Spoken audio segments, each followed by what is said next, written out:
Hello नमस्कार साथियों, example 91 में आप सभी का स्वागत है दोस्तों।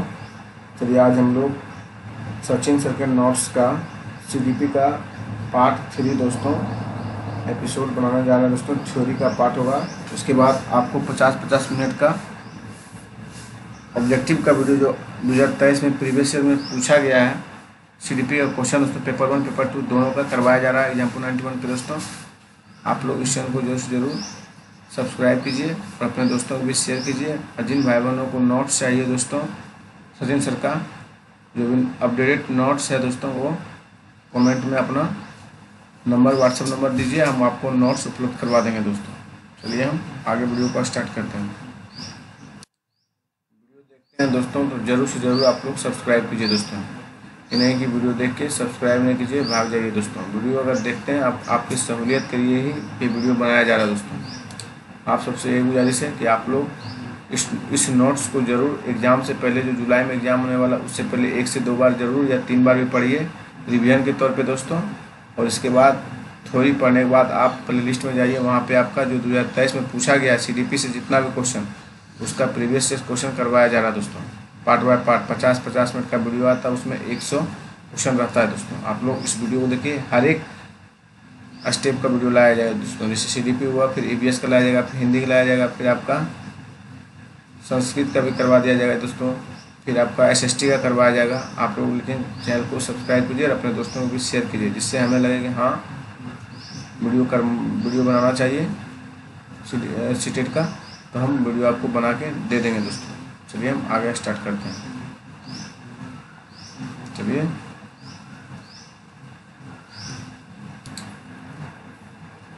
आज का जो सेशन रहने वाला है दोस्तों, वो आज पार्ट 3 सेशन है दोस्तों। जो भाई बहन पार्ट 1 पार्ट 2 नहीं देखेंगे वो जाके प्लेलिस्ट में पार्ट 1 पार्ट 2 देखिए। अपडेटेड नोट्स है दोस्तों। ये हम लोग स्टार्ट करते हैं। समाजीकरण, सोशलाइजेशन दोस्तों। समाजीकरण यह एक ऐसी प्रक्रिया है जिसमें मानव समाज द्वारा सीखता है और यह पूरे जीवन तक निरंतर कंटिन्यूसली चलती है। यह एक कॉम्प्लेक्स प्रोसेस है जो प्रत्यक्ष और अप्रत्यक्ष दोनों रूप से होता है दोस्तों। तो हम लोग आगे बढ़ते हैं। समाजीकरण इकाइयों के प्रकार। समाजीकरण इकाइयों के प्रकार, types of the socialisation agent दोस्तों। बच्चों के समाजीकरण के मुख्यतः 2 तरह की एजेंसी का काम करती है। बच्चों की समाजीकरण के मुख्यतः 2 तरह की एजेंसी काम करती है दोस्तों। देखिए पहला एजेंसी कौन सा है? पहला एजेंसी आपका दोस्तों सक्रिय एजेंसी है, यानी एक्टिव एजेंसी दोस्तों। इसका बच्चा पर सीधे प्रभाव पड़ता है दोस्तों। से उदाहरण देखिए, परिवार हो गया, आपका दोस्त हो गया, पड़ोसी हो गया, रिश्तेदार हो गया, स्वास्थ्य, क्लब, स्कूल दोस्तों, ये सक्रिय एजेंसी के उदाहरण हैं। फिर निष्क्रिय एजेंसी देखिए। निष्क्रिय एजेंसी में दोस्तों पैसिव एजेंसी, इसका बच्चे पर सीधा प्रभाव नहीं पड़ता दोस्तों। इस निष्क्रिय एजेंसी जो है दोस्तों, पैसिव एजेंसी, इस पर बच्चे का सीधा प्रभाव नहीं पड़ता है दोस्तों। उससे एग्जांपल देखिए, पुलिस स्टेशन हो गया, फिर आपका सार्वजनिक पुस्तकालय हो गया, फिर रेलवे स्टेशन हो गया, फिर एयरपोर्ट हो गया दोस्तों। चलिए हम लोग आगे बढ़ते हैं। समाजीकरण की इकाई देखिए दोस्तों। समाजीकरण की इकाई परिवार, फैमिली देखिए। समाजीकरण का आरंभ परिवार से होता है। मतलब समाजीकरण की पहली इकाई क्या है दोस्तों? परिवार है, परिवार से होता है और यह समाजीकरण की पहली इकाई है दोस्तों। फिर देखिए दूसरा में आप लोग देखिए, स्कूल है, फिर टीचर है, फिर गेम्स है, फिर मीडिया है दोस्तों। धार्मिक संस्थाएं, ये सोशलाइजेशन की सेकेंडरी एजेंसी के अंतर्गत आती है। कौन कौन दोस्तों? याद रखिएगा। स्कूल आपका सोशलाइजेशन में, मतलब समाजीकरण की इकाई में दूसरा स्टेप में आता है दोस्तों। दूसरा सेकेंडरी एजेंसी है दोस्तों। फिर टीचर आपका सेकेंडरी हो जाएगा, गेम्स आपका सेकेंडरी होगा, मीडिया आपका सेकेंडरी होगा, धार्मिक संस्थाएं सेकेंडरी हो जाएगा दोस्तों। चलिए हम लोग आगे बढ़ते हैं। अनुवांशिकता और वंशानुक्रम और वातावरण दोस्तों। चलिए देखते हैं। हेरिडिटी और इन्वायरमेंट। हेरिडिटी देखिए दोस्तों, हेरिडिटी जो है जब अनुवांशिक जीन्स, गुण, आँख, नाक, रंग, चिंतन, लंबाई, बुद्धि आदि का एक एनवायरनमेंट आदि एक पीढ़ी से दूसरी पीढ़ी में ट्रांसफ़र होते हैं, उसे हम लोग क्या कहते हैं दोस्तों, अनुवांशिक वंशानुक्रम कहते हैं। देखिए इन्वायरमेंट, देखिए वो हो गया हेरिडिटी। इन्वायरमेंट में देखिए, पर्यावरण में देखिए दोस्तों, इससे अभिप्राय है हमारे चारों तरफ का माहौल, जैसे घर, स्कूल, परिवार, पड़ोसी, भोजन आदि जीन्स के उदाहरण दोस्तों। किसके उदाहरण? जीन्स के। ये सब इन्वायरमेंट के प्रभाव से होता है दोस्तों। जैसे देखिए मानव विकास में दोनों का संपूर्ण योगदान दोस्तों, मानव विकास में दोनों का संपूर्ण योगदान है। विकास, डेवलपमेंट, हेरिडिटी और इन्वायरमेंट का बहुत बड़ा रोल है दोस्तों विकास में दोस्तों। सेक्स डिटर्मिनेशन यानी लिंग निर्धारण दोस्तों, पुरुष हो गए और ये स्त्री, XX स्त्री दोस्तों। हमारे शरीर में दो तरह के सेक्स क्रोमोसोम पाए जाते हैं, एक X होता है, दूसरा Y होता है। टोटल क्रोमोसोम की संख्या 46 है, जो 23 जोड़े में है दोस्तों। 22 प्लस Y दोस्तों पुरुष में होता है, 22 प्लस X दोस्तों महिला में होता है। महिला में XX होता है दोस्तों, पुरुष में XY होता है। चलिए, महत्वपूर्ण सिद्धांत, प्रिंसिपल ऑफ हेरिडिटी दोस्तों, प्रत्यागमन का सिद्धांत, प्रिंसिपल ऑफ रीजनरेशन दोस्तों। देखिए विपरीत गुणों का उत्पन्न होना, यानी तेज बुद्धि वाले माँ बाप के कम बुद्धि के बच्चे होना, या कम बुद्धि वाले के तेज बुद्धि के बच्चे होना दोस्तों। फिर से देखिए प्रत्यागमन का सिद्धांत क्या बोलता है, प्रिंसिपल ऑफ रीजनरेशन दोस्तों, विपरीत गुणों का उत्पन्न होना, यानी तेज बुद्धि वाले माँ बाप के कम बुद्धि के बच्चे होना, या कम बुद्धि वाले के तेज बुद्धि वाले बच्चे होना दोस्तों। उल्टा हो रहा है यहाँ पे।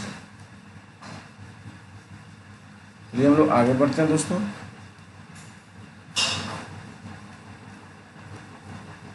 क्या बोला, गाल्टन का सिद्धांत। देखिए गाल्टन का सिद्धांत में है, गाल्टन ऑफ थ्योरी, इनके अनुसार जब बच्चे में गुण पिछली पीढ़ी से भी ट्रांसफ़र होते हैं। गाल्टन के अनुसार क्या बोला दोस्तों, इसके अनुसार जब बच्चे में गुण पिछली पीढ़ी से भी ट्रांसफ़र होते हैं, जैसे दादा दादी से तो यह गाल्टन का सिद्धांत जीव गणना सिद्धांत बायोमेट्रिक थ्योरी कहलाता है दोस्तों। क्या कहलाता है? Biometric theory. देखिए बीजमैन का सिद्धांत फिर पढ़ते हैं हम लोग। बीजमैन का सिद्धांत है दोस्तों, इनके अनुसार माता पिता के प्राप्त बीज कोष खत्म नहीं होता है। इनके अनुसार माता पिता से प्राप्त बीज कोष का खत्म नहीं होता, यह एक पीढ़ी से दूसरी पीढ़ी में निरंतर कंटिन्यूसली चलता रहता है दोस्तों। चलिए हम लोग आगे बढ़ते हैं दोस्तों। ग्रेगर मेंडल का देखिए, ग्रेगर मेंडल क्या दिए थे, इन्हें अनुवांशिकता का जनक कहा जाता है। क्या कहा जाता है दोस्तों? ग्रेगर मेंडल को अनुवांशिकता का जनक कहा जाता है। इन्होंने मटर के दानों पर प्रयोग करके अनुवांशिकता के नियम निर्धारित किए दोस्तों। चलिए, कॉग्निशन, इमोशन और माइंड मैपिंग दोस्तों। संज्ञान देखिए, संज्ञान क्या होता है दोस्तों? कॉग्निशन दोस्तों, इसका मतलब होता है कि सूचनाओं का संग्रह करना, यानी मनुष्य जिस पर्यावरण में रहता है उसमें वस्तुओं, व्यक्तियों, घटनाओं आदि के प्रति अवधारणा बना लेता है। उसे हम लोग क्या कहते हैं दोस्तों? उसे हम लोग संज्ञान कहते हैं। संज्ञान के अंदर बहुत सी मानसिक क्रियाएं होती है, जैसे कल्पना करना, चिंतन करना, तर्क करना दोस्तों। ये देखिए संज्ञानात्मक विकास के चरण दोस्तों। संज्ञानात्मक विकास के चरण में क्या होता है? देखिए संज्ञानात्मक विकास के चरण में पहला है अवधान, अटेंशन दोस्तों। संज्ञान का प्रयोग करते समय बच्चा पहले अवधान करता है। क्या करता है? अवधान करता है दोस्तों। मतलब कल्पना करने से पहले दोस्तों वो अटेंशन करता है। फिर स्मृति देखिए, स्मृति में हो जाएगा मेमोरी में दोस्तों। जब बच्चा अपने वातावरण के चारों ओर चीज़ों का अवधान कर लेता है तो वह उनसे संबंधित सूचनाओं को अपने दिमाग में इकट्ठा कर लेता है। इसे बोलते हैं हम लोग स्मृति, मेमोरी कहते हैं। फिर देखिए तीसरा है मेटाकोग्निशन दोस्तों। मेटाकोग्निशन, इसमें सूचनाओं को वर्गीकरण करके सही समय पर सही सूचना को प्रस्तुत किया जाता है। इसे हम लोग क्या कहते हैं? मेटाकोग्निशन बोलते हैं। बच्चों को उनके सीखने का स्वयं मूल्यांकन करने और उनकी समझ की जांच करने में हेल्प करता है, उसे हम लोग कहते हैं मेटाकॉग्निशन दोस्तों, मदद करता है। दूसरा देखिए क्या है, मानचित्र है दोस्तों, मन मानचित्र, माइंड मैपिंग दोस्तों, ये देखते हैं। इसके द्वारा हम सूचनाओं को अपने संज्ञान में चित्र बनाते हैं। इसे मन की क्रियाशीलता का अनुसंधान यानी रिसर्च भी कहते हैं, क्योंकि इसमें हम अपने मन को क्रियाशील रखते हैं और खोजबीन करते हैं दोस्तों, उसे हम लोग मन मैपिंग करते हैं। चलिए हम लोग आगे बढ़ते हैं। संवेग देखिए, इमोशन, ये वह स्थिति होती है जिसमें व्यक्ति उत्तेजित हो जाता है। इसे अलग अलग शारीरिक परिवर्तनों द्वारा पहचाना जा सकता है दोस्तों। इसे हम लोग क्या कहते हैं, इमोशन, संवेग। संवेग के प्रकार, टाइप्स ऑफ इमोशन दोस्तों। मेड्यूगल को संवेग का जनक कहा जाता है। संवेग का जनक कौन है साथियों, मेड्यूगल है। कौन है, मेड्यूगल। इन्होंने 14 प्रकार के मूल प्रवृत्तियां बताई है। कितने प्रकार की, 14 प्रकार की दोस्तों, जो संवेग से जुड़ी होती है। चलिए देखते हैं हम लोग मूल प्रवृत्तियां, संबंधित संवेग। दोस्तों वीडियो को अगर देख रहे हैं लाइक शेयर और सब्सक्राइब जरूर किया कीजिए दोस्तों, क्योंकि आप ही सबके लिए ये वीडियो हम बना रहे हैं दोस्तों। आप ही सबके लिए ये नोट्स भी लिए हैं। आप लोग अगर देखते हैं तो आप लोग इस वीडियो को जरूर से ज़रूर शेयर कीजिए अपने दोस्तों के बीच और चैनल को सब्सक्राइब कीजिए। जो भाई बहन नोट्स सरस्वती सर क्लास नहीं खरीदे, उनको नोट चाहिए दोस्तों, तो आप कमेंट में लिखिए अपना व्हाट्सएप नंबर, हम आपको नोट्स उपलब्ध करवा देंगे दोस्तों, सभी सब्जेक्ट का दोस्तों। पहला 1 to 5 से लेकर 6 to 8 तक दोस्तों। चलिए, पलायन, मूल प्रवृत्ति क्या है दोस्तों, पलायन है। फिर संबंधित संवेग क्या होता है पलायन का दोस्तों, संबंधित संवेग आपका भय हो गया, मतलब फेयर दोस्तों। युयुत्सा दोस्तों, कॉम्बैट हो गया मूल प्रवृत्ति, और भय हो गया, क्रोध हो गया इसका क्या, संबंधित संवेग दोस्तों। निवृत्ति देखिए हो गया इसका मूल प्रवृत्ति, और घृणा हो गया इसका संबंधित संवेग दोस्तों। जिज्ञासा हो गया मूल प्रवृत्ति, क्यूरियोसिटी जिसे बोलते हैं इंग्लिश में। आश्चर्य हो गया आपका संबंधित संवेग दोस्तों, वंडर। शिशु सुरक्षा दोस्तों, शिशु सुरक्षा आपका मूल प्रवृत्ति। और वात्सल्य दोस्तों, ये आपका संबंधित संवेग हुआ दोस्तों। शरणागति हो गया आपका मूल प्रवृत्ति।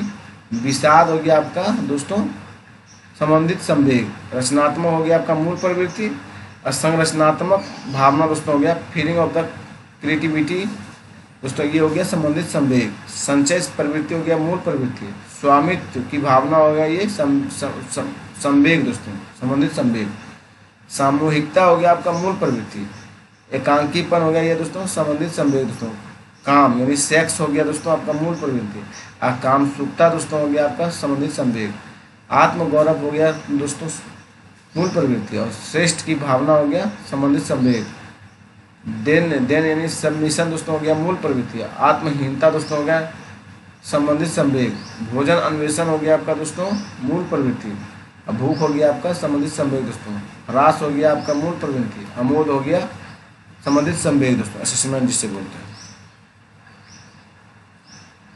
एक बार फिर से देख लीजिए, मूल प्रवृत्तियां 14 प्रकार के हैं दोस्तों, तो 14 दिमाग रखिए। पलायन हो गया मूल प्रवृत्ति और संबंधित संवेग दोस्तों।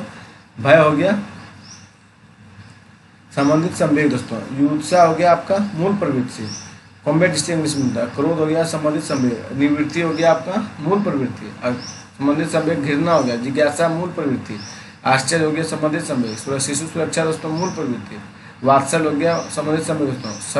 शरणागति मूल प्रवृत्ति। विषाद आपका संबंधित संवेग दोस्तों। रचनात्मक हो गया मूल प्रवृत्ति। संरचनात्मक भावना हो गया दोस्तों आपका संबंधित संवेग। संचय प्रवृत्ति मूल प्रवृत्ति। स्वामित्व की भावना संबंधित संवेग। सामूहिकता हो गया मूल प्रवृत्ति। एकांकीपन हो गया संबंधित संवेग।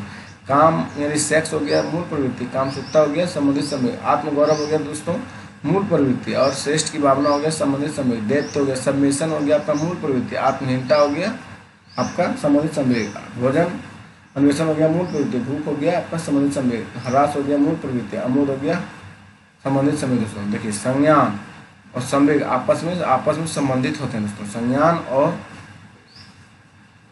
संवेग आपस में संबंधित होते हैं। चलिए हम लोग आगे बढ़ते हैं। मोटिवेशन यानी अभिप्रेरणा दोस्तों, चलिए देखते हैं। मोटिवेशन यानी अभिप्रेरणा। अभिप्रेरणा एक ऐसी आंतरिक शक्ति है या बल या जोश जुनून होता है जो व्यक्ति के लक्ष्य की ओर ले जाता है या अग्रसर करता है। जैसे पेपर पास करने के लिए बच्चे जो शक्ति लगाते हैं उसे बोलते हैं हम लोग अभिप्रेरणा। अभिप्रेरणा मोटिवेशन दो प्रकार के होते हैं। कौन कौन है देखिए, आंतरिक अभिप्रेरणा इंटरनल मोटिवेशन और एक्सटर्नल मोटिवेशन बाह्य अभिप्रेरणा, मतलब आंतरिक अंदर की अभिप्रेरणा दोस्तों, अंदर के बारे में सोचना आंतरिक अभिप्रेरणा, और बाह्य प्रेरणा दोस्तों बाहर के बारे में सोचना। चलिए देखते हैं। आंतरिक अभिप्रेरणा इंटरनल मोटिवेशन, जब कोई व्यक्ति किसी काम को करने के लिए आंतरिक रूप से अभिप्रेरित होता है तो वह आंतरिक अभिप्रेरणा कहलाता है। जैसे अगर कोई अपनी मर्जी से टीचर बनना चाहता है तो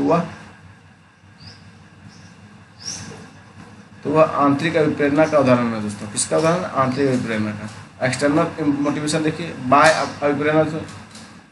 अभिप्रेरणा आपका हो जाए जब कोई व्यक्ति किसी काम को करने के लिए बाह्य रूप से दूसरों के द्वारा अभिप्रेरित होता है तो वह बाह्य अभिप्रेरणा का उदाहरण कहलाता है। जैसे बच्चे को सरकारी अध्यापक बनने के लिए उसे पुरस्कार, दंड, प्रशंसा, लालच देना, ये क्या हुआ? बाह्य अभिप्रेरणा का उदाहरण होता है। चलिए हम लोग चलते हैं। अभिप्रेरणा का सिद्धांत देखिए दोस्तों, प्रिंसिपल ऑफ मोटिवेशन दोस्तों। मोस्लो हेरेची नीड्स थ्योरी, मतलब मोस्लो का आवश्यकता पदानुक्रम दोस्तों, और सेल्फ एक्यूलाइजेशन थ्योरी, आत्मसिद्धि का सिद्धांत। आत्मसिद्धि का सिद्धांत क्या होता है दोस्तों, ये भी ध्यान देना है हम लोगों को। इस सिद्धांत के प्रतिपादक अर्बन एच मोस्लो 1968-70 में अब्राहम एच मोस्लो थे। मोस्लो के अनुसार हमारी 5 तरह की आवश्यकता होती है। दैहिक आवश्यकता दोस्तों, फिजिकल लॉजिकल नीड्स दोस्तों, सुरक्षा की मांग, सेफ्टी नीड्स, आत्मीयता की आवश्यकता, बायोलोजिनियस नीड्स, सम्मान की आवश्यकता, आत्मसिद्धि की आवश्यकता दोस्तों। फिर से देखिए, दैहिक आवश्यकता होता है मोस्ले के अनुसार सुरक्षा की मांग, फिर आपका आत्मीयता की आवश्यकता, सम्मान की आवश्यकता और आत्मसिद्धि की आवश्यकता दोस्तों। अभिप्रेरणा का सिद्धांत देखिए दोस्तों, आवश्यकता नीड्स दोस्तों, अंतर्नोद परवल सिद्धांत, ड्राइव, उद्वेलन उत्तेजना दोस्तों, फिर लक्ष्य निर्देशित व्यवहार दोस्तों, उपलब्धि अचीवमेंट्स दोस्तों, उद्वेलन उत्तेजना की कमी, डिरेक्शन ऑफ द एरोसुअल दोस्तों। और प्रेरणा का चक्र क्या होता है? आवश्यकता नीड्स दोस्तों, अंतर्नोद परवल प्रेरणा आपका हो जाएगा अभिप्रेरणा का चक्र, उद्वेलन उत्तेजना आपका हो जाएगा अभिप्रेरणा का चक्र, लक्ष्य निर्देशित व्यवहार आपका हो जाएगा अभिप्रेरणा का चक्र, उपलब्धि आपका अभिप्रेरणा का चक्र है दोस्तों, उत्तेजना की कमी भी उसी का चक्र है। चलिए हम लोग आगे बढ़ते हैं। निंदनात्मक और उपचारात्मक शिक्षण।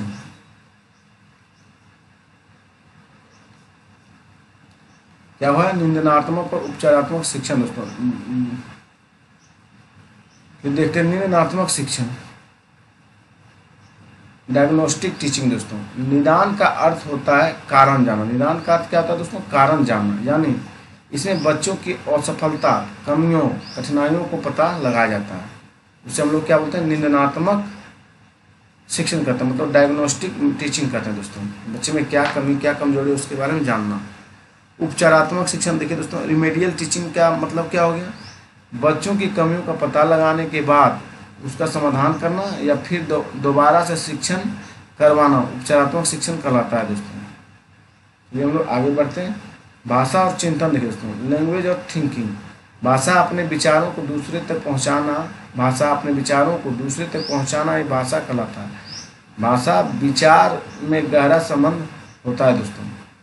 भाषा का स्वभाव और क्रम देखिए दोस्तों, मनोवैज्ञानिक क्रम, सुनना दोस्तों, बोलना, पढ़ना, लिखना देखिए, लिसनिंग एल दोस्तों, स्पीकिंग एस हो गया, रीडिंग आर से, राइटिंग डब्ल्यू से दोस्तों। भाषा के विकास का सिद्धांत,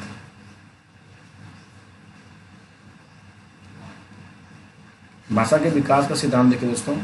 परिपक्वता का सिद्धांत, प्रिंसिपल ऑफ द मैच्योरिटी दोस्तों। परिपक्वता से अभिप्राय है कि भाषा अवयवों एवं स्वरों पर नियंत्रण ना होना, जैसे बोलने में जीभ, गला, तालु, होठ, दांत, स्वर तंत्र आदि परिपक्व होते हैं तो भाषा पर अच्छा नियंत्रण होता है और अभिव्यक्ति यानी विचारों का आदान प्रदान भी अच्छा होता है दोस्तों। उसे हम लोग बोलते हैं परिपक्वता का सिद्धांत।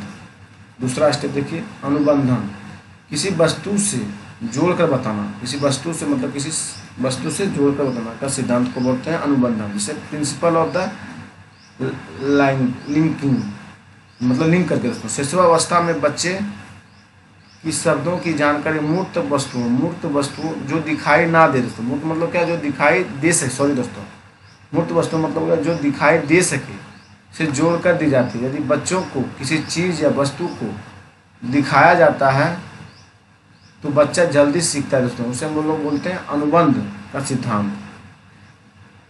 फिर देखिए तीसरा स्टेप है अनुकरण, नकल करना। अनुकरण मतलब क्या हुआ दोस्तों, नकल करने का सिद्धांत। प्रिंसिपल ऑफ द इमिटेशन दोस्तों, मनोवैज्ञानिकों के अनुसार बालक अपने परिवारों तथा साथियों की भाषा का अनुकरण करके सीखते हैं। सही बात है दोस्तों, नकल करके जो आप बोलेगा आपका भी बेटा उसी तरह नकल करेगा दोस्तों। चिंतन देखिए, थिंकिंग, चिंतन क्या हुआ, थिंकिंग दोस्तों, किसी भी समस्या का समाधान करने के लिए हमारे मन में जो विचार उत्पन्न होते हैं वही चिंतन विचार चिंतन कहलाते हैं। चलिए आगे देखते हैं। चिंतन का आरंभ समस्या उत्पन्न होने पर होता है तो समस्या समाधान होने तक चलते रहता है। चलिए चिंतन के प्रकार देखिए। स्वलीनता चिंतन, जिसे हम लोग ओटिज्म थिंकिंग कहते हैं, मतलब स्वयं में लीन रहना। ऑटिस्टिक थिंकिंग कहते हैं, जो स्वयं में लीन रहता है दोस्तों। ऐसी कल्पना करना जिसका कोई वास्तविक स्वरूप ना हो, स्वलीन चिंतन कहलाता है। ऐसी कल्पना करना जिसका कोई वास्तविक स्वरूप ना हो वो क्या कहलाएगा साथियों, स्वलीन चिंतन। यथार्थवादी चिंतन देखिए, रियलिस्टिक थिंकिंग, यह चिंतन वास्तविकता से संबंधित होता है। यह चिंतन कैसा होता है दोस्तों, यथार्थवादी चिंतन वास्तविकता से संबंधित रखता है। देखिए types of the realistic thinking. अभिसारी चिंतन कैसा होता है दोस्तों, कन्वर्जेंट थिंकिंग। इसमें समस्या एक बिंदु पर केंद्रित होता है। कन्वर्जेंट थिंकिंग में दोस्तों एक बिंदु पर केंद्रित होता है और समस्या का एक समाधान होता है। जैसे भारत की राजधानी दिल्ली, इसे बोलते हैं हम लोग अभिसारी थिंकिंग, मतलब कन्वर्जेंट थिंकिंग दोस्तों। मतलब 2 जोड़ 2 क्या होगा, 4 ही होगा दोस्तों। ये कंफर्म है कि 4 होगा, इससे किसी नहीं होगा। तो इसी तरह ये हो गया अभिसारी चिंतन, मतलब एक के बदले एक आंसर दोस्तों। उसे हम लोग बोलते हैं एक वाक्य का एक उत्तर निकले, जिसे हम लोग बोलते हैं क्या, अभिसारी थिंकिंग बोलेंगे। जैसे देखिए इसके द्वारा खोजा हुआ समाधान बंद अंत यानी क्लोज इंडेड वाला होता है। इसके द्वारा जो खोजा हुआ मतलब क्लोज इंडेड, मतलब एक का एक ही आंसर है दोस्तों। चलिए हम लोग आगे बढ़ते हैं क्वेश्चन नंबर 2 पे। अपसारी चिंतन, डाइवर्जेंट थिंकिंग। इसमें समस्या एक ही बिंदु पर केंद्रित नहीं होता है। डाइवर्जिंग थिंकिंग में दोस्तों मतलब अपसारी चिंतन में इसमें समस्या एक ही बिंदु पर केंद्रित नहीं होता है। इसमें समस्या से कल्पना, इमेजिनेशन शक्ति एवं सृजनात्मकता क्रिएटिविटी का प्रयोग करके कई प्रकार से हल किया जा सकता है। जैसे दिल्ली की विशेषताओं का वर्णन करें। इसमें देखिए अंत नहीं है दोस्तों। देखिए 8 का अगर गुणन करेगा दोस्तों तो 2 गुना 2 आप कीजिएगा, मतलब किसी तरह से। फिर इसको 4 गुना 4 में 8 भी लिख सकते हैं। फिर इसको मतलब दोस्तों जिसका अनेक हल है दोस्तों, अनेक हल है, उसे हम लोग अपसारी चिंतन कहते हैं। मतलब एक समस्या का एक हल नहीं है, मतलब अनेकों हल है दोस्तों, उसे हम लोग अपसारी मतलब डाइवर्जेंट थिंकिंग कहेंगे। इसके द्वारा खोजा हुआ समाधान मुक्त अंत ओपन एंडेड कहलाता है। इसके द्वारा खोजा हुआ समाधान क्या कहलाता है, ओपन एंडेड दोस्तों, मतलब मुक्त अंत वाला। अभिसारी में बंद अंत वाला, मतलब उसको क्लोज एंडेड था। चलिए हम लोग आगे बढ़ते हैं। तीसरा पॉइंट है आलोचनात्मक चिंतन, क्रिटिकल थिंकिंग दोस्तों। गुण और दोषों को देखते हुए किसी बात को स्वीकार करना आलोचनात्मक चिंतन कहलाता है। क्या कहलाता है साथियों, आलोचनात्मक चिंतन। चलिए देखते हैं। चिंतन के प्रकार, चिंतन के समान प्रकार होते हैं। चलिए हम लोग चिंतन के प्रकार को देखते हैं साथियों। प्रत्यक्षात्मक चिंतन, प्रत्यक्षात्मक चिंतन हो जाता है कॉन्क्रीट थिंकिंग, यानी मूर्त, जो चीज़ दिखाई देती है उनके बारे में चिंतन करना प्रत्यक्षात्मक चिंतन कहलाता है। मतलब हम लोग जो आंख के सामने दिखता है उसे हम लोग क्या कहेंगे, प्रत्यक्षात्मक चिंतन कहेंगे। यह चिंतन निम्न स्तर का होता है। कैसा होता है, निम्न स्तर का होता है। चलिए दूसरा स्टेप देखते हैं, प्रत्यात्मक चिंतन। ये हो गया प्रत्यात्मक चिंतन, मतलब एब्स्ट्रैक्ट थिंकिंग। एब्स्ट्रैक्ट थिंकिंग में दोस्तों अमूर्त, जो चीज़ दिखाई नहीं देती है उसके बारे में विचार करना, ये हो गया प्रत्यात्मक चिंतन। उसे हम कहेंगे, क्या कहेंगे, एब्स्ट्रैक्ट थिंकिंग कहेंगे दोस्तों। चलिए तीसरा देखते हैं, काल्पनिक चिंतन, मतलब इमेजिनरी थिंकिंग। इमेजिनरी थिंकिंग में हम लोग कहेंगे कि पूर्व अनुभवों के आधार पर जो हम कल्पना करते हैं उसे हम लोग कहेंगे इमेजिनरी थिंकिंग दोस्तों, यानी काल्पनिक चिंतन कहेंगे उसे। चलिए आगे बढ़ते हैं, चौथा स्टेप, तार्किक चिंतन दोस्तों, लॉजिकल थिंकिंग। आप लोग जान रहे हैं किसी चीज़ या वस्तु के बारे में तर्क करना, विचार करना और तार्किक चिंतन के अंतर्गत आता है। यह चिंतन सर्वोत्तम स्तर पर होता है। कैसा होता है तो सर्वोत्तम स्तर पर। जेंडर देखिए, जेंडर एक सामाजिक संरचना, कैसा है दोस्तों, सामाजिक संरचना, सोशलाइज कॉन्स्ट्रक्ट, जो समाज द्वारा निर्धारित होता है दोस्तों। जेंडर क्या एक सामाजिक संरचना जो समाज की द्वारा निर्धारित होता है दोस्तों। जेंडर बेसिस देखिए हम लोग, लैंगिक पूर्वाग्रह दोस्तों, इसमें मेल और फीमेल में अंतर किया जाता है। जैसे स्कूल में कमीशन में बॉयज और गर्ल्स में से गर्ल्स को प्राथमिकता देना दोस्तों, उसे हम लोग लैंगिक पूर्वाग्रह कहते हैं दोस्तों। चलिए हम लोग आगे चलते हैं, एक टीचर को हमेशा दोनों को बराबर मानना चाहिए और लड़का लड़की में अंतर नहीं करना चाहिए दोस्तों। टीचर का ये कर्तव्य होना चाहिए, तभी समाज सुधरेगा दोस्तों। जेंडर स्टीरियोटाइप दोस्तों, स्टीरियोटाइपिंग दोस्तों, लैंगिक रूढ़िवादिता दोस्तों। देखिए ये चीज़ें तथ्य पहले से चलती आ रही है, ये चीज़ें जो है दोस्तों समाज में सदियों से चलती आ रही है। उसी को मानना जेंडर स्टीरियोटाइपिंग कहते हैं। जैसे महिला घर का काम करती है और पुरुष बाहर का, इसलिए हम लोग उसे जेंडर स्टीरियोटाइपिंग कहते हैं दोस्तों, लैंगिक रूढ़िवादिता कहते हैं। चलिए हम लोग आगे देखते हैं, शिक्षा का अधिकार दोस्तों, RTI 2019। क्या देखेंगे हम लोग, शिक्षा का अधिकार RTI 2019 दोस्तों। चलिए वर्ष 2002 में संविधान के 86वां संविधान संशोधन द्वारा अनुच्छेद 21 के ए के भाग 3 के माध्यम से 6 से 14 वर्ष तक के सभी बच्चों में मुफ्त एवं अनिवार्य शिक्षा उपलब्ध कराने का प्रावधान किया गया है। चलिए हम लोग दोस्तों आगे की ओर बढ़ते हैं। इसको प्रभावी बनाने के लिए 4 अगस्त 2009 को लोकसभा में यह अधिनियम पारित किया गया कि जो 1 अप्रैल 2010 से पूरे देश में लागू हो गया। क्या बोला गया, फिर से देखिए, इसको प्रभावी बनाने के लिए 4 अगस्त 2009 को लोकसभा में यह अधिनियम पारित किया गया जो 1 अप्रैल 2010 से पूरे देश में लागू हो गया दोस्तों। देखिए RTE का ऑफिशियल नाम है दोस्तों the right of children to free and compulsory education act 2009, निःशुल्क और अनिवार्य बाल शिक्षा अधिकार 2009 दोस्तों। चलिए धारा 12 समझते हैं हम लोग। RTE 2019 के अनुसार प्राइवेट स्कूलों में कितने प्रतिशत सीटें गरीब विद्यार्थियों के लिए आरक्षित होगी दोस्तों, 25%।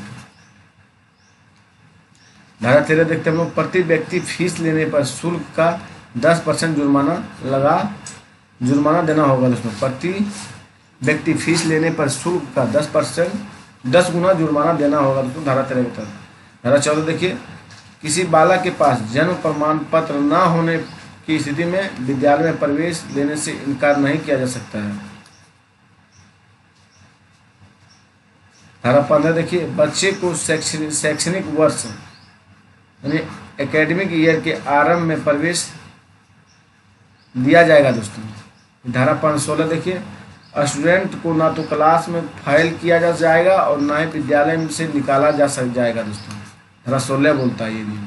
धारा 17 देखिए दोस्तों, धारा 17 क्या है? बच्चों को शारीरिक दंड देना और प्रताड़ित करना मना है दोस्तों। बच्चों को शारीरिक दंड देना देखिए दे रहे हैं जो, और प्रताड़ित करना धारा 17 के तहत मना है दोस्तों। चलिए हम लोग धारा 24 देखते हैं, शिक्षक के कर्तव्य में। धारा 24 में क्या है? शिक्षक के कर्तव्य दोस्तों। धारा 27 देखिए, RT 2019 अकॉर्डिंग शिक्षक को गैर शिक्षक कार्यों में नहीं लगाया जा सकता है, जैसे जनगणना व चुनाव व आपदा प्रबंधन को छोड़कर दोस्तों। मतलब धारा 17 बोलता है RT 2019 अकॉर्डिंग शिक्षक को गैर शैक्षणिक कार्यों में नहीं लगाया जा सकता, जैसे जनगणना, चुनाव, आपदा प्रबंधन छोड़कर दोस्तों। तो देखिए RT 2019 में क्या बोला गया है के अनुसार प्राथमिक कक्षाओं में छात्र एवं शिक्षक का अनुपात 30:1 होना चाहिए दोस्तों। प्राथमिक कक्षा में कितना छात्र और स्टूडेंट को होना चाहिए दोस्तों? 30 बच्चा पर एक टीचर का होना अनिवार्य है दोस्तों। RT 2019 बोला गया है दोस्तों के अनुसार उच्च प्राथमिक स्तर पर छात्र और शिक्षक का अनुपात दोस्तों 35:1 होना चाहिए। मतलब उच्च प्राथमिक दोस्तों, मतलब 6 to 8 में दोस्तों। और देखिए RT 2019 के तहत RT 2009 के अनुसार कक्षा 1 से 8 तक यदि प्रवेश दिए गए सदस्यों की संख्या 200 से अधिक है तो विद्यार्थियों एवं शिक्षकों का अनुपात होगा 40:1 दोस्तों। कितना होगा? 40 स्टूडेंट पर एक टीचर को होना अनिवार्य है दोस्तों। यदि प्राथमिक स्तर पर 150 से अधिक बच्चे हों तो इसके लिए प्रावधान है 1 प्रधानाध्यापक दोस्तों और 5 शिक्षक। 1 प्रधानाध्यापक और 5 शिक्षक। RTE 2009 के अनुसार शिक्षक के लिए एक सप्ताह में न्यूनतम कितने घंटे कार्य होते हैं दोस्तों? 45 घंटे। शिक्षक के लिए एक सप्ताह में न्यूनतम कितने घंटे कार्य होते हैं? 45 घंटा दोस्तों। चलिए RTE 2009 के अनुसार प्राथमिक स्तर पर न्यूनतम शैक्षणिक घंटे वो कार्य दिवस होता है 800 घंटे दोस्तों। इसे देखिए 800 घंटे में 200 दिन दोस्तों। RTE 2009 के अनुसार प्राथमिक स्तर पर न्यूनतम शैक्षणिक घंटे व कार्य दिवस होता है 800 घंटे 200 दिन में दोस्तों। RTE 2009 के अनुसार उच्च माध्यमिक स्तर पर न्यूनतम शैक्षणिक घंटे व कार्य दिवस होता है 1000 घंटे 220 दिन दोस्तों, उच्च प्राथमिक स्तर पर। RTE 2009 के अनुसार किस कक्षा के बालक को RTE 2009 के अनुसार कक्षा तक बालक को निष्कासित नहीं किया जा सकता है दोस्तों। कक्षा 8 तक बालक को कभी भी निष्कासित नहीं किया जा सकता है। RTE 2009 के अनुसार कक्षा में 1 से 5 तक के बालकों के घर में विद्यालय होना चाहिए। सॉरी दोस्तों, RTE 2009 के अनुसार कक्षा 1 से 5 तक के बालकों को घर से विद्यालय की दूरी होनी चाहिए 1 किलोमीटर दोस्तों, मात्र 1 किलोमीटर दोस्तों। RTE 2009 के अनुसार SMC मतलब स्कूल मैनेजमेंट कमेटी का अध्यक्ष होता है अभिभावक। कौन होता है दोस्तों? अभिभावक होता है। चलिए हम लोग आगे देखते हैं। इस अधिनियम के अनुसार स्कूल के विकास का अनुदान एवं खर्च का उत्तरदायित्व विद्यालय प्रबंध समिति का होता है। किसका होता है? विद्यालय प्रबंध समिति का दोस्तों। RTE 2009 के अनुसार विशेष आवश्यकता वाले बच्चों को किस शिक्षा व्यवस्था के अंतर्गत पढ़ाना चाहिए? समावेशी शिक्षा व्यवस्था के अंतर्गत पढ़ाना चाहिए दोस्तों। किस अवस्था के तहत? समावेशी शिक्षा व्यवस्था के तहत। शिक्षा का अधिकार अधिनियम 2009 के क्रियान्वयन के बाद कक्षा कक्ष की आयु के अनुसार अधिक समाजातीय हुआ। फिर से देखिए, शिक्षा का अधिकार अधिनियम 2009 के क्रियान्वयन के बाद कक्षा कक्ष आयु के अनुसार अधिक समाजातीय है दोस्तों। RTE 2009 के अनुसार देखिए, RTE 2009 के अकॉर्डिंग दिव्यांग बच्चों के लिए मुक्त शिक्षा यानी 18 वर्ष तक है दोस्तों। कितना वर्ष तक दिव्यांग बच्चों के लिए मुक्त शिक्षा है? 18 वर्ष तक दोस्तों। NCF 2005 देखते हैं हम। NCF 2005 राष्ट्रीय पाठ्यचर्या की रूपरेखा 2005 हम लोग चलिए देखते हैं साथियों। नेशनल करिकुलम फ्रेमवर्क 2005 राष्ट्रीय पाठचर्या की रूपरेखा 2005 एक ऐसा दस्तावेज है जिसमें ऐसे विषयों पर चर्चा की गई है कि बालकों को क्या और किस प्रकार से पढ़ाया जाना चाहिए। राष्ट्रीय पाठचर्या की रूपरेखा 2005 के मार्गदर्शी सिद्धांत देखिए दोस्तों।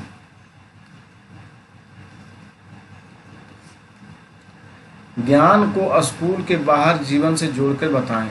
ज्ञान को स्कूल के बाहरी जीवन से जोड़ा जाए दोस्तों। फिर पढ़ाई को रटन प्रणाली से मुक्त किया जाए। पढ़ाई को रटन प्रणाली से मुक्त किया जाए। फिर पाठचर्या पुस्तक केंद्रित ना हो। पाठचर्या मतलब पढ़ने का जो कहना है दोस्तों वो पुस्तक केंद्रित ना होना चाहिए दोस्तों। NCF 2005 कहता है दोस्तों। विद्यालय में दी जाने वाली शिक्षा को विभिन्न प्रकार की गतिविधियों से जोड़ा गया। विद्यालय में जो शिक्षा दी जाती है वो विभिन्न प्रकार की गतिविधि से आप लोग एक्टिविटी से जोड़ के पढ़ाइए दोस्तों।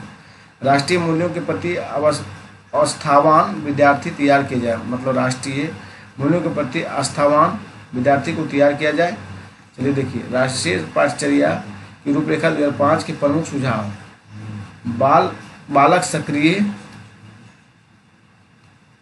बालक सक्रिय यानी दोस्तों चाइल्ड एक्टिव है। वह स्वयं से जाने और सीखे और नई चीज़ों को आजमाएं, जोड़ तोड़ करें, गलतियां करें और स्वयं सुधार करें। बालक का ये NCF 2005 का सुझाव है दोस्तों कि बालक एक्टिव मतलब सक्रिय हैं। वह स्वयं से जाने, सीखें और नई चीज़ों को आजमाएं, जोड़ तोड़ करें, गलतियां करें और स्वयं सुधार करें। सीखना सक्रिय है दोस्तों, लर्निंग एक्टिव है। और सामाजिक गतिविधि सोशल एक्टिविटी है दोस्तों। चलिए आगे बढ़ते हैं। सीखने में सीखने में यांत्रिकता बार बार नहीं होनी चाहिए दोस्तों। यांत्रिकता बार बार नहीं होनी चाहिए सीखने में। सीखने को डर का अनुशासन डिसिप्लिन की जगह आनंद व संतोष से जोड़ा जाए। मतलब दोस्तों बोला गया है कि सीखने को डर और अनुशासन डिसिप्लिन की जगह पर आनंद और संतोष से जोड़ा जाए। बालक को स्कूल, घर, समुदाय आदि सब जगह महत्वपूर्ण मन जाए और उसकी भाषा संस्कृति को भी सम्मान दिया जाए। फिर से देखिए, बोला गया बालक को स्कूल, घर, समुदाय आदि सब जगह महत्वपूर्ण माना जाए और उसकी भाषा और संस्कृति को भी सम्मान दिया जाए। देखिए आगे पर देखिए, प्राथमिक स्तर पर प्राइमरी लेवल पर पाठचर्या की सभी गतिविधियां भाषा व गणित का महत्वपूर्ण स्थान माना गया है दोस्तों। NCF बोल रहा है कि प्राथमिक स्तर पर जो है ना पाठचर्या की सभी गतिविधियों में भाषा और मैथ को महत्वपूर्ण स्थान दिया गया। बहुभाषिक देखिए दोस्तों, मल्टीलैंग्वेज में दोस्तों बहुभाषिक कक्षा शिक्षण 3 भाषाओं त्रिभाषा सूत्र की वकालत करता है। मतलब बहुभाषिक है जो दोस्तों कक्षा शिक्षण में 3 भाषाओं त्रिभाषा सूत्र की वकालत करता है। इस भाषा के 4 कौशल की बात की गई। पहले सुनना, बोलना, पढ़ना, लिखना, इसे ही बोलते हैं LSRW दोस्तों। लिसनिंग, सबऑर्डिनेट, रीडिंग और राइटिंग दोस्तों। किसी भी प्रकार की सूचना को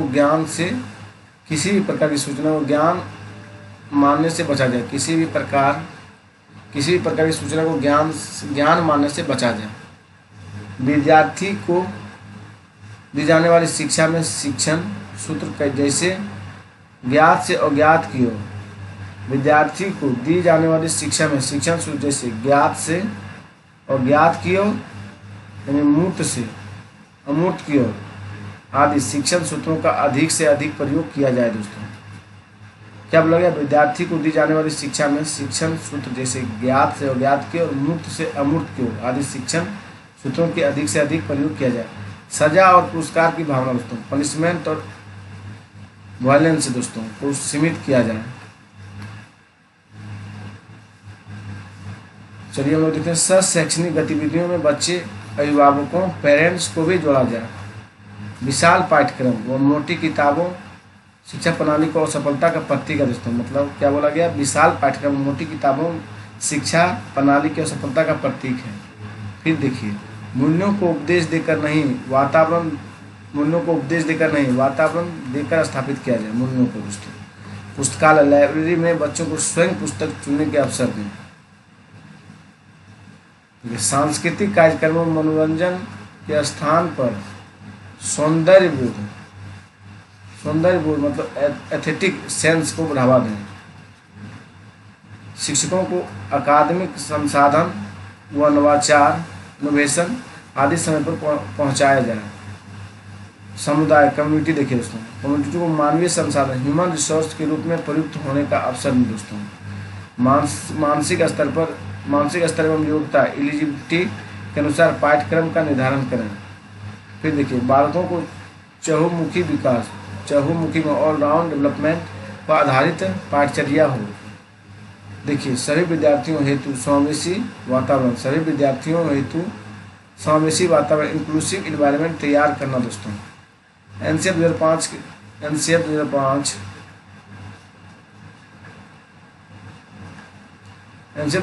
के 5 विधियों पर जोर देता है दोस्तों। एनसीएफ 5 विधियों पर जोर देता है। कौन कौन है सो देखिए। करके सीखना, लर्निंग बाय डूइंग पर दोस्तों बहुत अधिक बल देता है।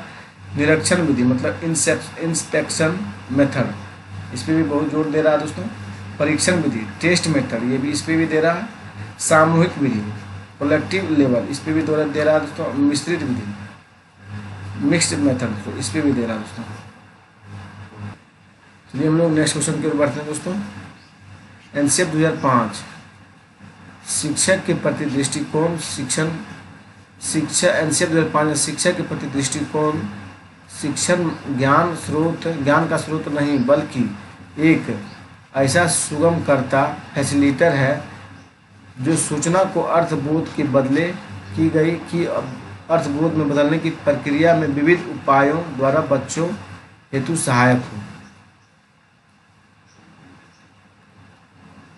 फिर से देखिए दोस्तों एनसीएफ 2005 शिक्षक के प्रति दृष्टिकोण शिक्षक ज्ञान का स्रोत नहीं बल्कि एक ऐसा सुगमकर्ता यानी फैसिलिटर है जो सूचना का अर्थबोध में बदलने की प्रक्रिया में विधि उपायों द्वारा बच्चों हेतु सहायक हो। ये हम लोग आगे बढ़ते हैं। एनसीएफ 2020 देखते हैं दोस्तों। एनईपी के निर्माण जून 2017 में इसरो के पूर्व चीफ डॉक्टर के कस्तूरीरंगन, इसे देखिए दोस्तों। एनईपी के निर्माण के लिए जून 2017 में इसरो के पूर्व चीफ डॉक्टर कस्तूरीरंगन की अध्यक्षता में एक समिति का गठन किया गया। इस समिति ने मई 2019 में एनईपी का मसौदा नेशनल एजुकेशन पॉलिसी 2020 का मसौदा तैयार किया था दोस्तों। नेशनल एजुकेशन पॉलिसी 2020 वर्ष 1968 और वर्ष 1986 के बाद स्वतंत्र भारत की तीसरी शिक्षा नीति होगी दोस्तों। एनईपी 2020 के तहत केंद्र व राज्य सरकार के सहयोग से शिक्षा क्षेत्र पर जीडीपी का 6% हिस्से की बराबर निवेश का लक्ष्य रखा गया दोस्तों।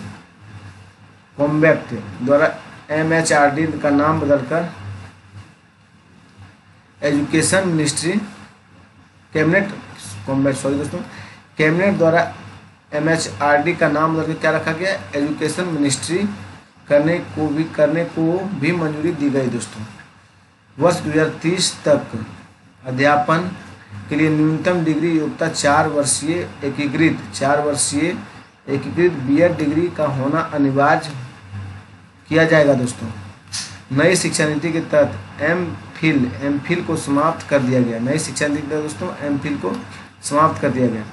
स्कूल एजुकेशन, यह नीति वर्तमान में 10+2 वाली स्कूली व्यवस्था 3 से 18 वर्ष के सभी बच्चों के लिए पाठचर्या शिक्षक शास्त्रीय आधार पर 5+3+3+4 की नई व्यवस्था में करने की बात करती है। स्कूल एजुकेशन में दोस्तों यह नीति वर्तमान में 10+2 वाली स्कूली व्यवस्था को 3 से 18 वर्ष के सभी बच्चों के लिए पाठचर्या और शिक्षण शास्त्रीय आधार पर 5+3+3+4 की नई व्यवस्था में करने की बात करती है। इस नीति के आधार सिद्धांत देखिए दोस्तों। संरचनात्मक समझ कॉन्सेप्चुअल अंडरस्टैंडिंग दोस्तों पर जोर देना मतलब संरचनात्मक समझ दोस्तों कॉन्सेप्चुअल अंडरस्टैंडिंग पर जोर देना ना कि रटंत पद्धति मतलब रोट लर्निंग मेथड, और केवल परीक्षा के लिए पढ़ाई पर। बहुभाषिकता देखिए दोस्तों, मल्टीलिंगुअलिज्म दोस्तों, और विविधता को प्रोत्साहन देना, क्योंकि बहुभाषी होने के उच्च संज्ञानात्मक लाभ होते हैं। सीखने के लिए सतत मूल्यांकन, कंटिन्यूअस इवोल्यूशन पर जोर देना, ना कि साल के अंत में होने वाली परीक्षा को केंद्र में रखकर शिक्षण हो। और मूल्यांकन का उद्देश्य बच्चों को सीखने की प्रक्रिया में मदद करना भी है दोस्तों। छात्रों की प्रोग्रेस के मूल्यांकन इवोल्यूशन के लिए परख नामक नए नेशनल असेसमेंट सेंटर की स्थापना की जाएगी दोस्तों। बच्चों की शिक्षा का माध्यम कम से कम क्लास 5 या 8 तक, यानी उससे आगे तक भी घर की भाषा, मातृभाषा, मदर टंग, स्थानीय भाषा होगी दोस्तों। क्या बोलोगे फिर से देखिए, बच्चे की शिक्षा का माध्यम कम से कम क्लास 5 तक या क्लास 8 तक, उससे आगे तक भी घर की भाषा यानी मातृभाषा या स्थानीय भाषा होगी। फिर देखिए, राज्य विशेष रूप से भारत से अलग अलग राज्यों में 3 लैंग्वेज फार्मूला, राज्य विशेष रूप से भारत के अलग अलग राज्यों में 3 लैंग्वेज फार्मूला को अपनाए, लेकिन इस फार्मूला में लचीलापन रखा जाए। त्रिभाषा सूत्र के अंतर्गत एक विकल्प के रूप में दूसरी भारतीय भाषाओं संस्कृत का अध्ययन करें। भारतीय भाषाओं संस्कृत का अध्ययन करें। राष्ट्रीय शिक्षा नीति 2020 के अनुसार भारत सरकार की एक भारत श्रेष्ठ भारत, क्या बोला गया, राष्ट्रीय शिक्षा नीति 2020 के अनुसार भारत सरकार की एक भारत श्रेष्ठ भारत पहल इस बात पर बल देती है कि विद्यार्थी अधिकांश रूप से प्रमुख भारतीय भाषाओं के उल्लेखनीय एकता के बारे में जानेंगे। कक्षा 6 के लिए अतिरिक्त भाषा के रूप में शास्त्रीय भाषा, क्लासिकल लैंग्वेज से तमिल, तेलुगु, कन्नड़, मलयालम, ओडिशा, पल्ली दोस्तों, फारसी आदि का अध्ययन करेंगे। फिर देखिए, क्लासिकल 6 के लिए अतिरिक्त भाषा के रूप में शास्त्रीय भाषा है, क्लासिकल लैंग्वेज में तमिल है पहला, फिर तेलुगु है, फिर कन्नड़ है, फिर मलयालम है, फिर ओडिशा है, फिर पाली है, फिर फारसी है दोस्तों। माध्यमिक स्तर पर एक अतिरिक्त विकल्प के रूप में विदेशी भाषा, माध्यमिक स्तर पर दोस्तों यहाँ पर पकड़ना है, माध्यमिक स्तर पर एक अतिरिक्त विकल्प के रूप में विदेशी भाषा जैसे कोरियन, जापानी, थाई, फ्रेंच, जर्मन और स्पेनिश, पुर्तगाली और रूसी का अध्ययन किया जाएगा दोस्तों। एनईपी 2020 में यह सीखना कि कैसे सीखना और मानकीकरण से लचीलापन, मानकीकरण स्टैंडर्डाइजेशन टू फ्लेक्सिबल की ओर बदलाव का प्रस्ताव रखती है दोस्तों। हर बच्चे की विशिष्ट क्षमताओं, रचनात्मक, तार्किक सोच, नवाचार, समालोचनात्मक चिंतन, क्रिटिकल थिंकिंग की पहचान करना और उनके समग्र विकास के लिए प्रयत्न करना दोस्तों। फिर से देखिए, हर बच्चे की विशिष्ट क्षमताओं जैसे रचनात्मक हो गया, तार्किक सोच हो गया, नवाचार हो गया, समालोचनात्मक चिंतन हो गया की पहचान करना और उनके समग्र विकास के लिए प्रयत्न करना दोस्तों। समावेशी शिक्षा देखिए, समावेशी शिक्षा क्या होता है, इंक्लूसिव एजुकेशन दोस्तों, सभी के लिए अधिगम दोस्तों। दिव्यांग अधिकार अधिनियम 2016 RPWD यह समावेशी शिक्षा को एक ऐसी व्यवस्था के रूप में डिफाइन करता है जहां सामान्य व दिव्यांग सभी बच्चे एक साथ सीखते हैं दोस्तों। एनईपी 2020 के अकॉर्डिंग दिव्यांग बच्चों के लिए एक उपयुक्त इमारती ढांचा, उपयुक्त तकनीक सुविधाएं और प्रत्येक स्टूडेंट्स के लिए एक निजी शिक्षक के प्रावधान को बताया गया है। क्लास 6 से ही शैक्षिक पाठ्यक्रम में व्यावसायिक शिक्षा को शामिल कर लिया जाएगा और इसमें इंटर्नशिप व्यवस्था भी कराई जाएगी दोस्तों। पाठ्यक्रम की विषय वस्तु को प्रत्येक सब्जेक्ट में कम से कम करके इसे बेहद बुनियादी चीज़ों पर केंद्रित किया जाएगा ताकि आलोचनात्मक चिंतन, खोज आधारित, चर्चा आधारित, विश्लेषण आधारित अधिगम पर सीखने पर जरूरी ध्यान दिया जा सके। राष्ट्रीय पाठ्य पुस्तकें, स्कूल के करिकुलम में कमी लचीलापन, रट कर सीखने के बजाय रचनावादी सीखने के तरीके पर जोर देने के साथ साथ स्कूल में नेशनल टेक्स्ट बुक में भी बदलाव होना चाहिए। ईसीसी दोस्तों, yearly childhood care and education, कि मुख्य रूप से लचीला, बहुआयामी, खेल आधारित, गतिविधि आधारित, खोज आधारित और बहुआयामी और बहुस्तरीय शिक्षा को भी शामिल किया जाना चाहिए दोस्तों। स्कूली तैयार मॉड्यूल दोस्तों, स्कूल तैयारी, यह एक 3 महीने प्ले स्तरीय मॉड्यूल है जो एनसीईआरटी और एससीईआरटी मतलब स्टेट वाला दोस्तों द्वारा उन बच्चों के लिए बनाया जाएगा जो क्लास फर्स्ट में एडमिशन के कुछ ही हफ्तों बाद अपने सहपाठियों से पिछड़ जाते हैं। एनईपी 2020 के अनुसार लर्निंग यानी अधिगम प्रयोगात्मक एक्सपेरिमेंटल होना चाहिए, जिसमें स्वयं करके सीखना, लर्निंग बाय डूइंग, और प्रत्येक सब्जेक्ट में कला और खेल को एकीकृत किया जाए। एनसीईआरटी और एससीईआरटी दोस्तों मतलब सीबीएसई और स्टेट दोस्तों, मार्गदर्शन में राज्यों और केंद्र शासित प्रदेश द्वारा सभी स्टूडेंट को स्कूल बेस्ड असेसमेंट्स के आधार पर तैयार होने वाले पेरेंट्स को दिए जाने वाले प्रोग्रेस कार्ड को पूरी तरह से नया स्वरूप दिया जाएगा। प्रोग्रेस कार्ड यानी प्रगति पत्र एक समग्र 360 डिग्री बहुआयामी मल्टी डायमेंशनल कार्ड होगा, मतलब 360 डिग्री बहुआयामी मल्टी डायमेंशनल कार्ड होगा, जिसमें सभी स्टूडेंट के संज्ञानात्मक, कॉग्निटिव, भावनात्मक, अफेक्टिव और फिजिको-मोटर डोमेनियन विकास का बारीकी से किए गए विश्लेषण का वितरण स्टूडेंट की विशेषताओं को समेट दिया जाएगा। चलिए हम लोग आगे बढ़ते हैं। टैग वर्ड देखते हैं दोस्तों, बार बार पूछा जाता है निगेटिव वर्ड कौन कौन से होते हैं जो ऑप्शन में देख के ही काट देना है, उस पर थोड़ा हम लोग ध्यान देते हैं। देखिए केवल देखिए, मात्र देखिए और सिर्फ देखिए तो आप लोग, और ओनली देखिए तो उसे देखते के साथ आप लोग खचमुड़ी कर दीजिए यानी काट दीजिए। रटना के देखिए, याद करना देखिए, मेमोराइज देखिए, कंठस्थ करना मतलब रोड देखिए तो आप लोग उस ऑप्शन को काट दीजिए। दंड देखिए, सजा देखिए, समस्या देखिए, बोझ देखिए, हतोत्साहित देखिए, डिस्करेज, भय देखिए, देखते के साथ उस ऑप्शन को आप लोग काट दीजिए। पुस्तक केंद्रित, टेक्स्ट बुक और शिक्षक केंद्रित देखते ही आप लोग, टीचर सेंट्रेड नहीं होता है, ये सब देखते ही सब काट देना दोस्तों, सब निगेटिव वर्ड है। खाली स्लेट, ब्लैंक पेपर, पूरी पट्टी देखते ही इसे काट देना है। लैंगिक असमानता उसे भी देखते काट देना है। बच्चों के विचार, मातृभाषा, त्रुटियों का महत्व न देना, ये सब दोस्तों आपका निगेटिव वर्ड है। ऑप्शन में देखिए और उसको फटाक से काटिए। चलिए आगे बढ़ते हैं। निष्क्रिय, पैसिव, बच्चे जब भी सीखेगा तो दोस्तों एक्टिव से देखेगा, सक्रिय से सीखेगा। रोजगार, व्यवसायिक, उच्च ग्रेड की शिक्षा, ये सब देखिए आप निगेटिव वर्ड है दोस्तों, काटते जाइए। तकनीकी, वैज्ञानिक शब्दावली, ये सब निगेटिव सेंस है दोस्तों, निगेटिव वर्ड है। सीमित, निगेटिव वर्ड है दोस्तों। व्याख्या, लेक्चर जिसे बोल, फिर व्याख्यान, फिर परिभाषा, ये सब आपका कैसा वर्ड है, निगेटिव वर्ड है दोस्तों। मानकिक, स्टैंडर्डाइज, सब देखिए और काटिए। वेधन और अव्यय, ड्रिल और प्रैक्टिस दोस्तों, ये आपका निगेटिव वर्ड है। कलन विधि, एल्गोरिदम दोस्तों, ये सब देखिए और काटिए दोस्तों। पृथक्करण, नामांकित, सेग्रेगेशन और लेबलिंग दोस्तों कभी नहीं करना है बच्चे में दोस्तों। तुलना भी, कंपेरिजन भी दोस्तों कभी बच्चे में नहीं करना है। योगात्मक आकलन, समेटिव असेसमेंट दोस्तों कभी बच्चे में नहीं करना है। उपेक्षा, लर्नर, कभी बच्चे से उपेक्षा नहीं रखना है दोस्तों। अनुशासन, डिसिप्लिन दोस्तों, ये भी निगेटिव वर्ड है दोस्तों। नियंत्रण, कंट्रोल, ये भी आपका निगेटिव वर्ड है दोस्तों।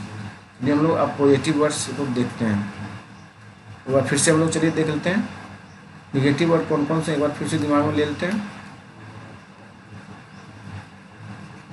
केवल आपका निगेटिव वर्ड है। मात्र देखिए आपका निगेटिव है। सिर्फ देखिए तो आपका निगेटिव है, जिसको देखते ही ऑप्शन को काट देना है। रटना, याद रख करना, मेमोराइज जिसे बोलते हैं, कंठस्थ करना, ये सब ऑप्शन देखिए उसको खचमुड़ी कर देना है दोस्तों, काट देना।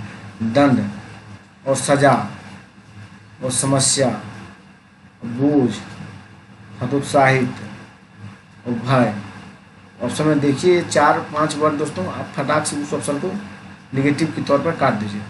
पुस्तक केंद्रित, जहाँ देखिए पुस्तक केंद्रित, टेक्स्ट बुक, फिर शिक्षक केंद्रित, जहाँ भी देखिए फटाक से उसको निगेटिव वर्ड है काट देना है। खाली स्लेट, बैंकर पेपर, ब्लैंक पेपर, कोरी पट्टी देखिए और उसे काटिए, नेगेटिव वर्ड है दोस्तों। लैंगिक असमानता दोस्तों, आपका ये कैसा वर्ड है, नेगेटिव वर्ड है दोस्तों। देखते साथ ऑप्शन काटना दोस्तों। बच्चे के विचार, मातृभाषा, त्रुटियों का महत्व ना देना, देखिए और काटिए, त्रुटियों को महत्व देना दोस्तों, ये सब नेगेटिव वर्ड है दोस्तों। निष्क्रिय, निष्क्रिय पेशी है दोस्तों, ये सब नेगेटिव सेंस है दोस्तों। रोजगार, व्यवसायिक, उच्च ग्रेड की शिक्षा, ये सब आपका नेगेटिव वर्ड है दोस्तों। तकनीकी, वैज्ञानिक शब्दावली, ये सब आपका नेगेटिव वर्ड है दोस्तों। सीमित, सीमित आपका भी नेगेटिव वर्ड है दोस्तों। व्याख्या, लेक्चर, व्याख्यान, परिभाषा, ये सब आपका देखते के साथ ऑप्शन को काट देना। मानकीकृत दोस्तों, स्टैंडर्डाइज, देखते के साथ आपको काटना। वेधन, अगर ड्रिल और प्रैक्टिस दोस्तों आपका नेगेटिव वर्ड है, देखिए और इसे काटिए। पृथक्करण, नामित यानी सेग्रेशन और लेबलिंग लगाना दोस्तों बच्चे में, ये सब आपको देखने के साथ काटना है ऑप्शन को। योगात्मक आकलन, समेटेड असेसमेंट दोस्तों, देखते के साथ आप लोग काटिए। योगात्मक आकलन नहीं किया जाता बच्चे में। उपेक्षा, बच्चे से उपेक्षा भी नहीं रखनी चाहिए दोस्तों, ये भी नेगेटिव वर्ड है। अनुशासन, डिसिप्लिन, ये भी नेगेटिव वर्ड है दोस्तों। नियंत्रण, कंट्रोल, ये भी आपका नेगेटिव वर्ड है दोस्तों। चलिए हम लोग पॉजिटिव वर्ड की ओर बढ़ते हैं। सर्वांगीण विकास दोस्तों, सर्वांगीण विकास क्या बच्चे में, पॉजिटिव वर्ड है दोस्तों। देखिए और इस ऑप्शन को सही कीजिए। करके सीखना दोस्तों, लर्निंग बाय डूइंग, हस्तपरक अनुभव दोस्तों, ये सब आपका क्या है, हैंड ऑफ एक्टिविटी दोस्तों, ये सब पॉजिटिव वर्ड है, सही है दोस्तों। ये सब को देखिए, ऑप्शन को टिक कीजिए, सही वर्ड है दोस्तों।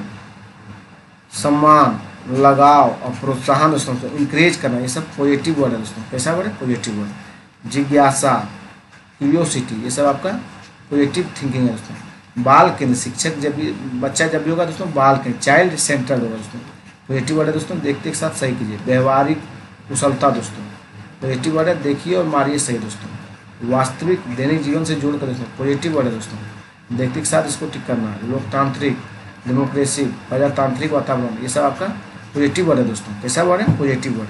समावेशी शिक्षा, समावेशी कक्षा और शिक्षा दोस्तों, ये सब आपका पॉजिटिव वर्ड है दोस्तों। समावेशी कक्षा और शिक्षा कैसा है, पॉजिटिव वर्ड है दोस्तों। देखते के साथ आपको ऑप्शन में टिक करना सही है दोस्तों। दृश्य, श्रव्य सामग्री, ये सब आपका पॉजिटिव वर्ड है दोस्तों। कैसा है, पॉजिटिव वर्ड। संसाधन दोस्तों, ये सब आपका पॉजिटिव वर्ड है दोस्तों।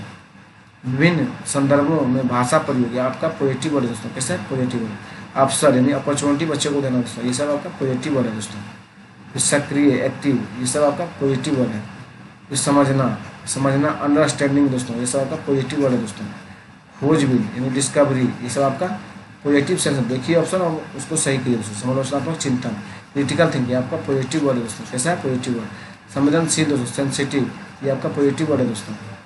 फिर रचनात्मक आकलन, देखिए देखते के साथ ऑप्शन को फॉर्मेटिव असेसमेंट दोस्तों, देखते के साथ आप लोग ऑप्शन को टिक कीजिए दोस्तों। त्रुटि, त्रुटि आपका एरर और भ्रांतियाँ, आपका पॉजिटिव वर्ड है दोस्तों। ये सबसे बच्चे गलती करके ही सीखते हैं, ये सब पॉजिटिव सेंस है। तो मातृभाषा, मदर टंग दोस्तों, आपका पॉजिटिव वर्ड है दोस्तों। बहुभाषिकता, मंथली लिविंग दोस्तों, आपका ये पॉजिटिव वर्ड है। चर्चा दोस्तों, चर्चा, डिस्कशन करके सीखना, ये सब है पॉजिटिव वर्ड है दोस्तों।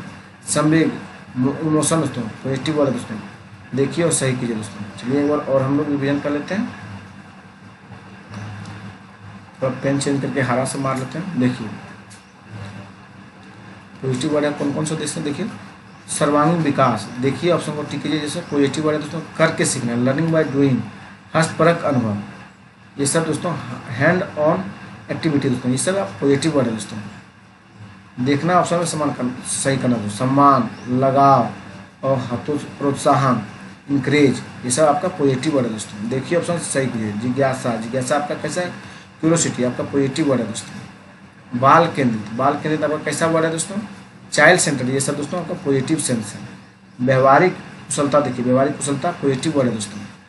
वास्तविक, दैनिक जीवन से जोड़ के पढ़ाना दोस्तों, ये सब आपका पॉजिटिव सेंस है दोस्तों। लोकतांत्रिक, डेमोक्रेसी, प्रजातांत्रिक वातावरण, ये सब आपका पॉजिटिव वर्ड है दोस्तों।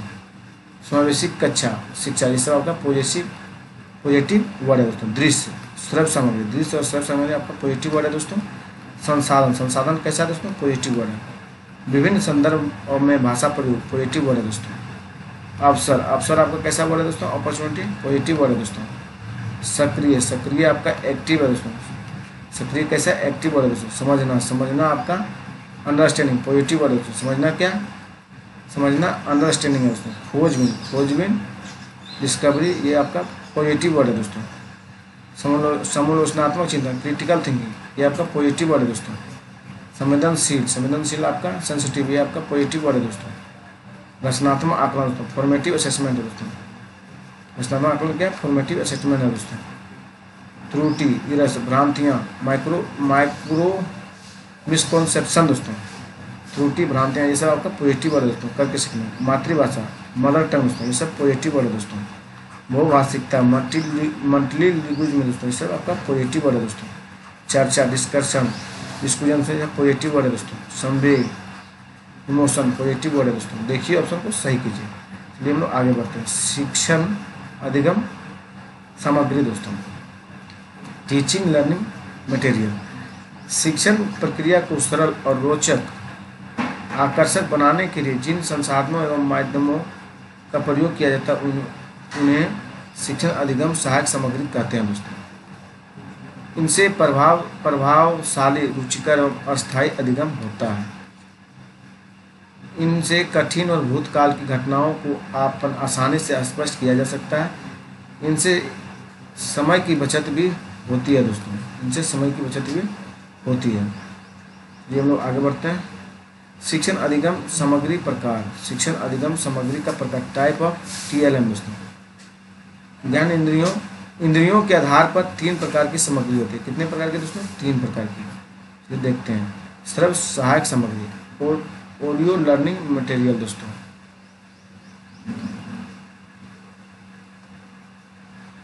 इस प्रकार की सामग्री से बच्चे सुनकर ज्ञान को अर्जित करते हैं। इसके द्वारा जैसे रेडियो, आपका टेप रिकॉर्डर, ग्रामोफोन, चलचित्र, ये सब दोस्तों देखकर बच्चे सीखते हैं दोस्तों। सिर्फ सुनकर, जैसे रेडियो हो गया, टेप रिकॉर्डर हो गया, ग्रामोफोन हो गया, लिंगुआफोन हो गया दोस्तों, भाषा प्रयोगशाला, ये सब बच्चे देख कर सीखते हैं दोस्तों, सुनकर सीखते हैं, देख कर नहीं सुनकर। दृश्य सामग्री देखिए, दृश्य सामग्री दोस्तों, विजुअल लर्निंग मटेरियल। इस प्रकार सामग्री से बच्चे को देखकर ज्ञान को अर्जित करते हैं। इस प्रकार सामग्री से बच्चे देखकर ज्ञान को अर्जित करते हैं। इसके उदाहरण देखिए, श्यामपट्ट, बुलेटिन बोर्ड, प्लेनिल बोर्ड, मानचित्र, ग्लोब, चित्र, रेखा चित्र, cartoon, model, poster, slides, film strips, ये सब दोस्तों बच्चे देख के सीखते हैं, देख कर ज्ञान को अर्जित करते हैं। देखिए श्यामपट्ट देख के सीख रहे हैं, पैनल पूर्व देख के सीखेंगे,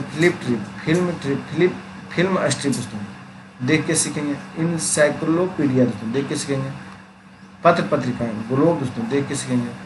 सिर्फ दृश्य सामग्री, ऑडियो विजुअल लर्निंग मटेरियल दोस्तों देखिए, इस प्रकार की सामग्री से बच्चे एक साथ सुनकर देखकर ज्ञान को अर्जित करते हैं।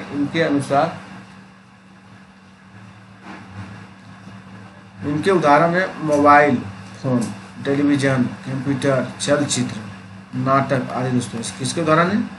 सिर्फ दृश्य सामग्री का उदाहरण है दोस्तों, ऑडियो विजुअल लर्निंग का उदाहरण है दोस्तों। जैसे देखिए, टीवी को देख के सीखेंगे बच्चे, कंप्यूटर हुआ, नाटक हुआ, आपका चलचित्र हुआ, कठपुतली हुआ दोस्तों।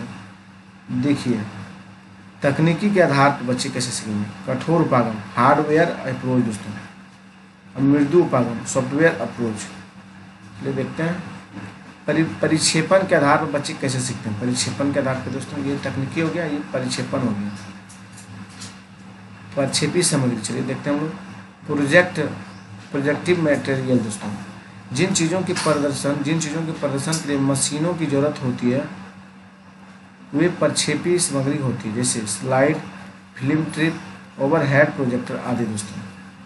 और प्रक्षेपी सामग्री, नॉन प्रोजेक्टिव मटेरियल, जिन चीज़ों के प्रदर्शन के लिए मशीनों की जरूरत नहीं होती है वे अप्रक्षेपी सामग्री होती है, जैसे श्यामपट्ट, चार्ट, पाठ्य पुस्तक आदि दोस्तों। NCERT के अनुसार देखिए, ग्राफिक्स चित्र, कॉमिक्स, कार्टून दोस्तों, कॉमिक्स कार्टून।